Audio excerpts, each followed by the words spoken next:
Be in a 5, a 4, 3, 2, 1. Superintendent live. I don't have it. I don't have it live yet, but I keep I think we're refreshing. on. We usually are. This is the whole dance we do every time. We're live. We're good. Of course we are. I can't wait to go back to see what number we hit there. But welcome everybody. It is Victory Monday for January 27, 2025. Dr. Bauer. Go Eagles helmet right there. Go Birds. Go Birds. How are you, Bob? Birds. I'm great. What a great Monday. That's the whole season, right? Like I track the heart rate, right? And I've hit some pretty high marks on some of these games. I hit it a couple times yesterday, but it wasn't because of frustration. It was because of running around the room dancing, right? So what a great game last night. I'm excited. I don't know about you. I am. I can't help, though. I think we are conditioned as Eagles fans to set ourselves up for disappointment. It's a protection mechanism. I know that for sure. We were like, no way. When we were up 30, whatever to 12, I'm like, it's not over. It's not over. And it's not. But once we hit 55 and I'm like, we could get 60. We might hit 60 in this game. They did miss a field goal and a 2-point conversion. That would have been 60. Yep, that's for sure. No, I'm feeling good. I hope I feel this good or better 2 weeks from today. I'm with you, man. I'll say that. I'm with you. So it's exciting for everybody. You can anybody watching right now, throw your Go Birds in there for me. Give me a little Fly Eagles Fly on the bottom there. Tell me you're with me. But let's talk about, we had a school board meeting on Thursday night. That's why we do this Superintendent Live in January, the first one of 2025. So last Thursday, we had our regular action meeting like we normally do, the third Thursday of every month. So let's talk about some of the things. I think one of the big ones there, if you haven't been paying attention, Mr. Steve Scrocky, our current CFO, will be retiring at the end of February.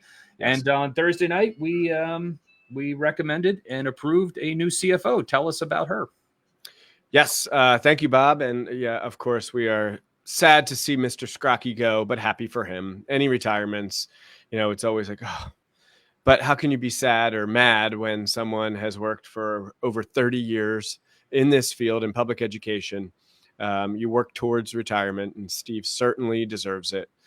He has done wonderful work here in North Penn. He's a great colleague, mentor, friend. Going to miss Steve. But with that, he always says everyone's replaceable. I always say, but Bob Gilmer. No, that's not true. I'm also replaceable. Yeah. So everyone's replaceable. And we were very pleased to recommend and ultimately vote upon the employment contract of Ms. Tara Hauser. Tara joins us from a neighboring school district, a larger school district than North Penn. She has a really neat background. She has worked in the private sector. She has made her way into public education via NIU, done some work in a few neighboring districts, and we're excited to have her bring her talents to the Lansdale area. So Tara will be transitioning sometime towards the end of the school year, no later than June 1st, but we always work with neighboring school districts in hopes that they can backfill the position. So when they have their temporary plan in place, Tara will make her way over to North Penn. So in the meantime, we work with that other school district to ease the transitions both ways. Excellent. Well, welcome, Tara. We can't wait to work with you. I am going to throw this out because Laura sent up. See if I can get this to work. Ooh, we got a couple birds there. Thank you, Laura. Yeah. Got some birds. There they are. You can see it. Sorry, go Birds. So also on the agenda here.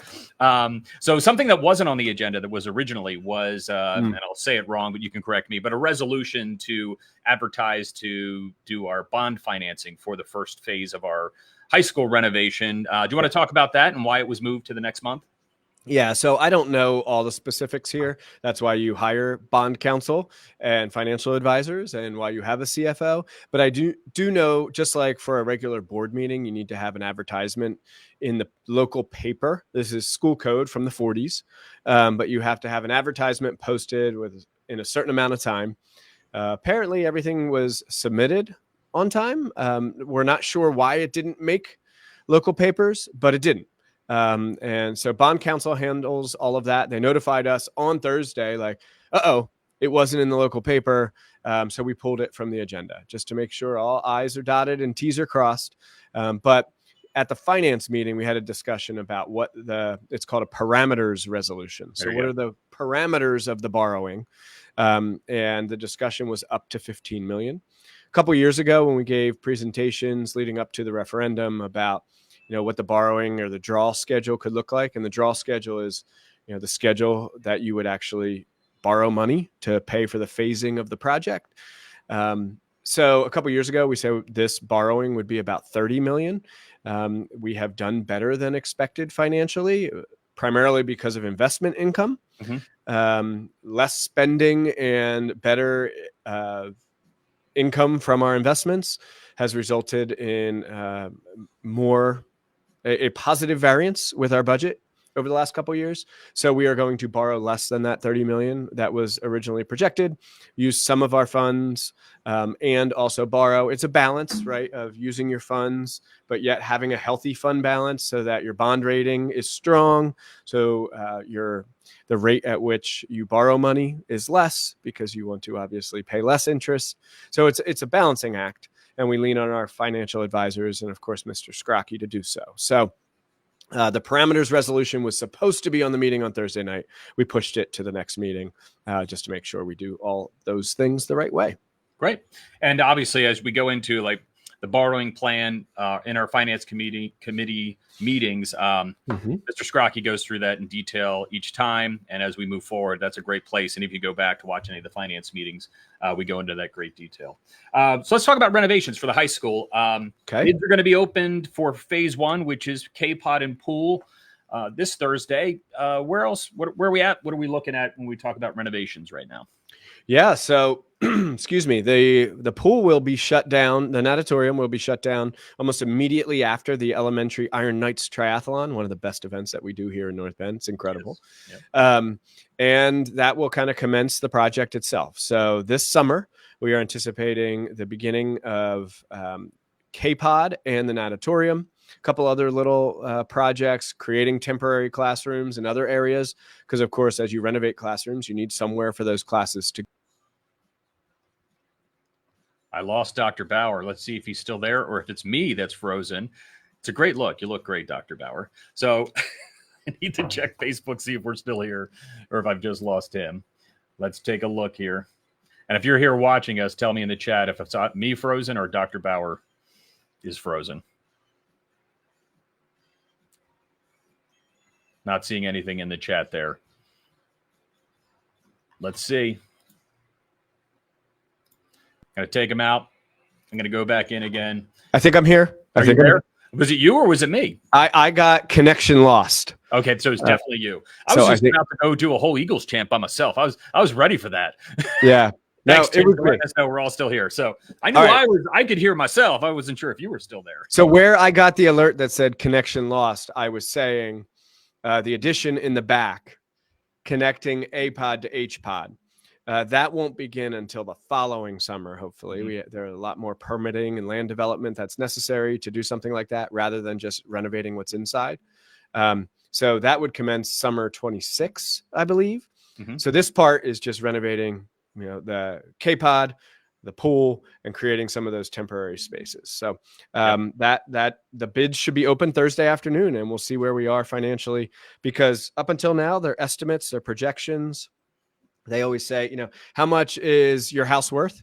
How much someone is willing to pay. Yeah. Right. So how much will this project cost? How much someone's willing to bid to do the work. So we will have a better understanding of phase 1 this Thursday afternoon. It is a public bid opening. Looking forward to it and really understanding where we are. Got it. Part of that in the board agenda, we were applying for a grant with the Community and Economic Development grant the state has through that department for solar. Tell us about what that application of the grant means for the renovation. Yeah, so there is certainly motivation to use some sustainable energy. At times that can be cost prohibitive on the upfront, but it's, again, trying to strike that right balance. So we certainly want to use some sustainable energy. And we're looking to install solar panels, I believe, on some of the addition and on HPod and the pool. So the gym, HPod, and the addition itself. The hope is that we can actually have the addition be, energy neutral, if you will, generate enough solar energy to offset the cost that would come from the addition itself. Aside from every light fixture will be changed. Everything will be more efficient and sustainable than what was in 1971. A little bit. Yeah. Everything from windows to doorways to light fixtures to switches, HVAC systems, Full everything. HVAC. Yep. Yeah. It will all be better and more efficient. And if you saw behind the scenes, you would certainly understand that because of what's going on behind the scenes in this building. We're hoping to add that. We're applying for grants for monies to help us with the costs for the solar panels, but really looking forward to utilizing multiple ways of providing energy to the building. Yeah, and I mean, like I said, starting with the whole renovation, beginning with K-Pod this summer begins. We will be under renovation for the next 5 years with the start of this summer, and it'll come quickly, right? When we start this summer. But it's interesting when we talk about a 5-year plan, how quickly also 5 years goes in that time frame. But that's what you'll begin to see over the course of these 5 years is, different areas are going to be shut down as we renovate them because you got to renovate pods eventually, right? So we'll begin to feel it. And we keep talking like there'll be, adjustments we make, and we go through this even as we start this summer with K-Pod and the pool. But as we've been saying in the different meetings, sometimes you need a little bit of rain before you can see the rainbow. Yeah, that's right. So yeah, Bob, I think it's important for everyone to recognize that every program, every team, every area of study, everyone will experience, for lack of better phrasing, some pain throughout this process. Yep. A little bit of rain, just a little bit. Yeah, everybody. We will have this upcoming fall. We have a water polo season without a pool. Right. And we had a track season without a track when we renovated Crawford. And we will have chemistry classes without chemistry labs at some point. It's going to happen. And we're going to have to find a way through that rainstorm for the rainbow itself. So traffic patterns will be disrupted. The campus itself, the inside will be a construction zone in areas of the building for the next 5 years. And it's all part of the process. And the images and the finished product that we're seeing right now should be incredible, but it will take some pain to get there. Got it. So the last thing on the agenda, just to talk about, because we talk about these movie lots. We had come into an agreement of sale for the movie lots. So there was an item on there to delay talk to me about it. There's a delay there on the movie lots and what's going on with that right now. Yeah, so just an extension of the due diligence period, Bob. So part of the terms of the agreement with the company that purchased the property is to do testing on the soil, to be expected in any such agreement anytime you purchase land. And there's a due diligence period for them to do that. And we've extended that now twice. One of the reasons, quite frankly, is because it's being farmed. So there's a farmer who leases that property from us and they are farming the land. But also when you get into the winter, it's hard to do some of the soil testing with snow on the ground and that type of thing. So not unexpected entirely, just we're working with them and extending. And my understanding is this would be the last extension there because they're making progress. So that sale has been underway for quite some time. Actually, I believe Mr. Scrocky's at the Montgomery County Courthouse today for a hearing about that sale. So great. That progresses as we speak. Okay, great. And other meetings we've got coming up here tonight. We've got 3 committee meetings. Tell us what's going on at policy and then safe schools and then the facilities meeting tonight. All right. So let me pull up on my screen here. And this is like that night that at home, my wife and I, we kind of gather our thoughts on a Sunday. All right, what's going on this week? What nights won't you be home? And I say it's Marathon Monday. Yeah. So it's meeting after meeting after meeting. And I'm usually booked until about 9 o'clock. That's where we're always jamming in that meal between the policy meeting and safe schools. Yeah. Once in a while when my camera turns off in those meetings, I'm eating dinner. Yeah. Just trying to shovel in the food quickly. Right. So I do get a bit of a reprieve in those meetings. Like I'm really on stage during action meetings, work sessions, finance meetings.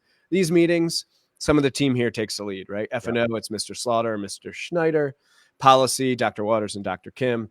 And then Safe Schools, it's really Mr. Rohn, Dr. Nicholson, and Dr. McKenna. So I'm there, but I'm not the most vocal presence in these meetings. So you can eat during those meetings when needed. Yeah, as can you. As can you. All right. So tonight is Marathon Monday, and we start off with our policy committee.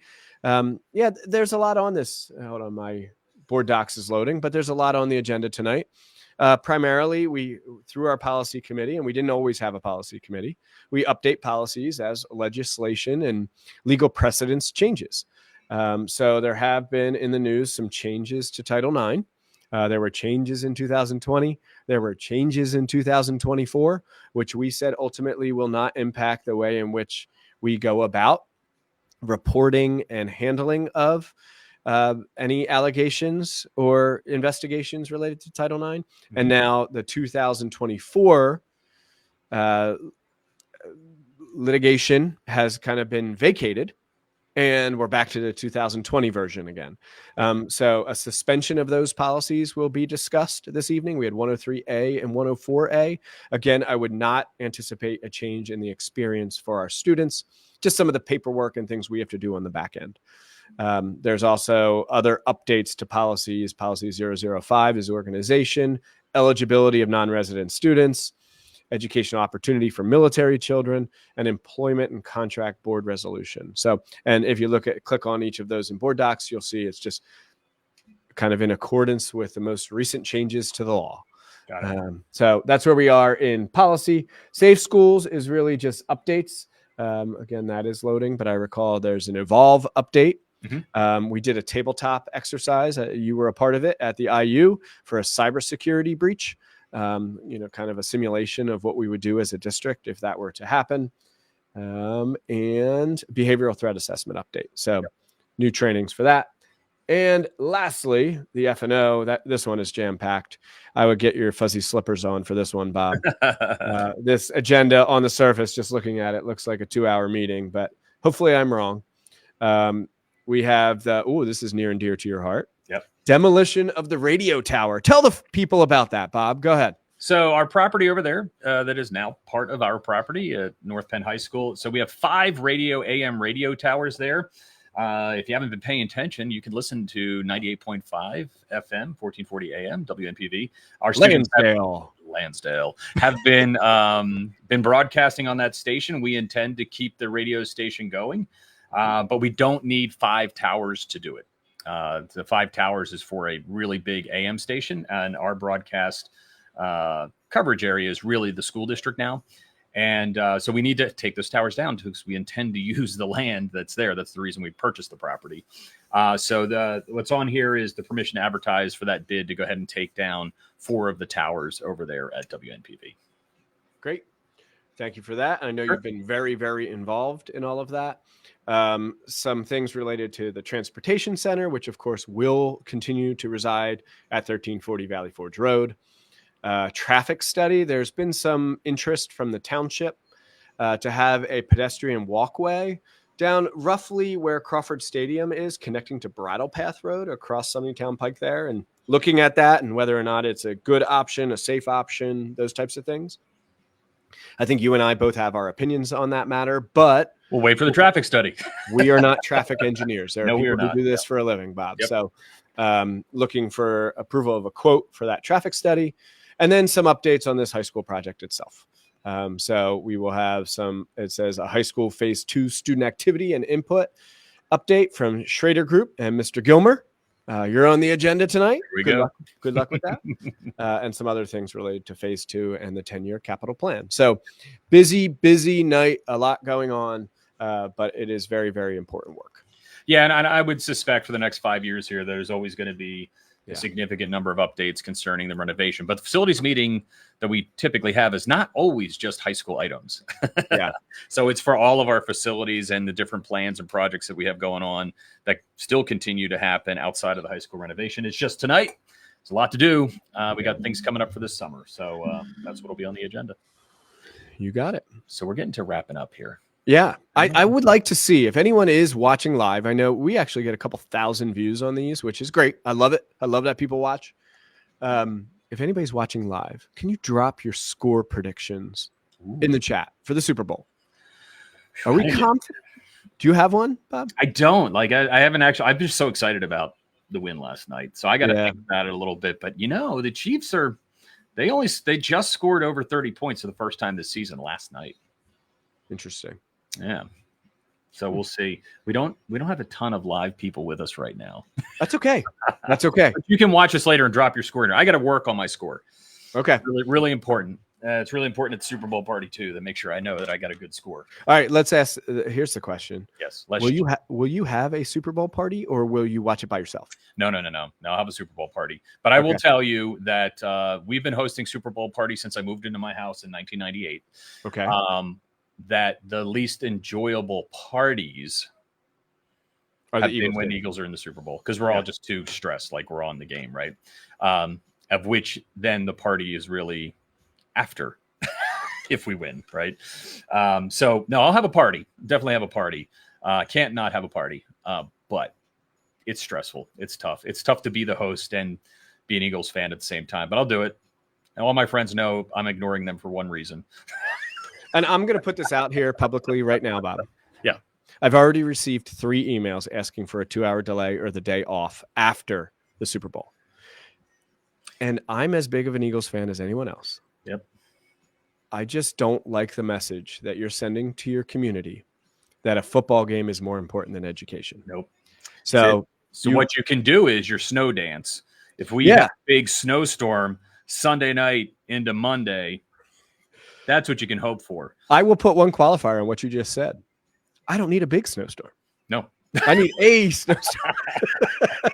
But I am not. You can save yourself the trouble of writing me an email. Save yourself the trouble of calling and leaving me a voicemail. We are not calling a 2-hour delay or a day off of school because of the Super Bowl. Yeah, don't put that pressure on because it's not going to happen. Not happening. For those purposes. You want to be off on Monday, call it sick, whatever, right? Yeah. If you aren't feeling well that morning and your parent wants to write you a note to say you needed extra sleep, so be it. Yep. But the buildings will be open. The buildings will be open on time unless we have inclement weather or some other, issue. We are not doing it due to a football game.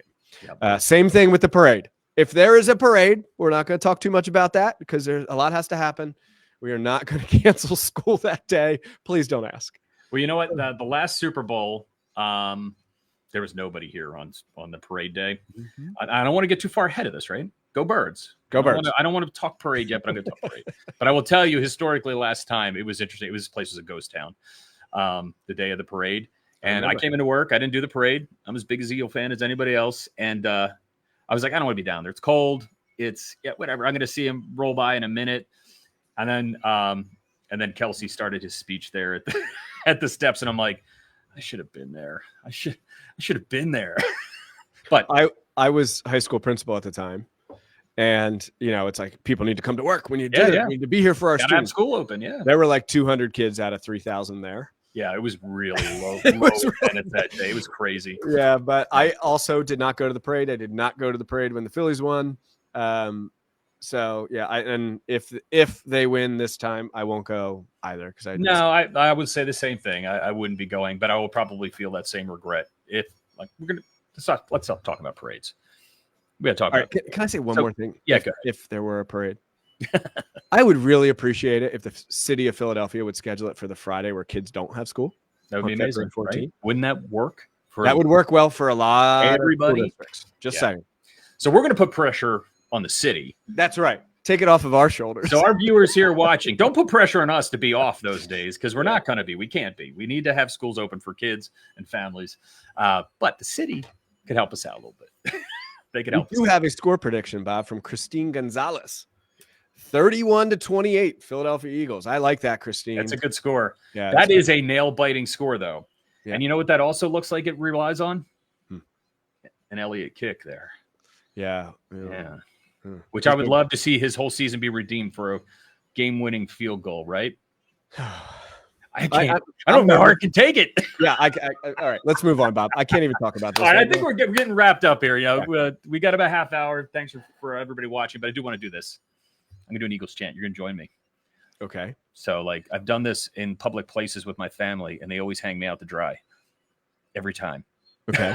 You ready? We're gonna do this. Yeah, I'm ready. So if you're watching in the chat here, just drop the letters right along with it. And we are going to spell this correctly. You ready? I'm picking up what you're throwing down, Bob. Here we go. Here we go, chat. E-A-G-L-E-S. Eagles! All right, go and throw that in the chat there. I know. We spelled it wrong. No one hit us up in the chat. It's coming. I think there's a delay. Even you and I had a little delay there. I think there's a little delay between us. So okay. All right. So busy night tonight. Productive meeting last Thursday. Yeah, work. I forgot about work. Yeah, let's get back to work. You know, I do think we have to say, Bob, you and I have another Facebook Live this afternoon. Community. We do. Yeah, let's promote that. Let's talk about what's happening this afternoon. Go ahead. So I think it is Board Director Appreciation Month, January. Mm-hmm. And look, the role of school board director has evolved, it seems, the last few years. There have been increased scrutiny on board directors across the country. And North Penn is, not immune to that same pressure. The job has become more challenging than ever before, I would be willing to say, at least in my experience. Mm-hmm. Not that I'm an older gentleman, but in my experience, these people put in a lot of time, right? And love them or like them. I don't use that hate word. So love them or like them. They do volunteer a ton of time to our community over the years, not just currently. And so this afternoon, we're going to have a community conversation with some present and past board members, including yourself. You're not a board member, but you've worked with a lot of board members here in North Penn for over 30 years. And we're just going to talk about the role itself. We're going to stay away from polarizing politics and just talk about, like, what does it mean to be a school board director? What are the hardest parts? What are the best parts? What are some things you didn't expect? And just kind of have a conversation, hopefully have some civil discourse about a variety of things, and really talk about the ways in which these folks volunteer their time for our community. So including yourself, Bob, not that you volunteer, you are obviously an employee of the school district. I've been to a few board meetings. Yeah, but you've been to a couple thousand board meetings. Been to a few of them, yeah, more than I have. So looking forward to that conversation, but really a thank you to everyone who has served this community as a school board director. I'd be willing to say on the low end, it's 5 to 10 hours a week that these people volunteer. Between the emails and the phone calls and the discussions and the meetings and the executive sessions and, 10 hours a week of volunteer time. And that's not the board president and vice president. It's even more than that because it's constant. I mean, the last 7 years, I was talking to Mrs. Stoll and Mr. Fusco every day. There's something to talk about and keeping them in the loop on. So looking forward to the conversation, and thank you to those who have served. Yep, 3:30 today, right back here on Facebook. That is our community conversations. And I know we do a lot of different things. So if you watch the podcast and Superintendent Live, these all do have different purposes. This one I get to say Eagles more than usual. But but the community conversations, and that's where we look for your comments and questions in there. It's your chance to join our conversation, ask questions of our guests, and figure it out. But 3:30 today, right here on our North Penn Facebook page. Please join us there at that time. Dr. Bauer, I think that wraps up our half hour here on Superintendent Live for January 2025. With that, thank you, sir. We'll see you guys later. See everybody soon.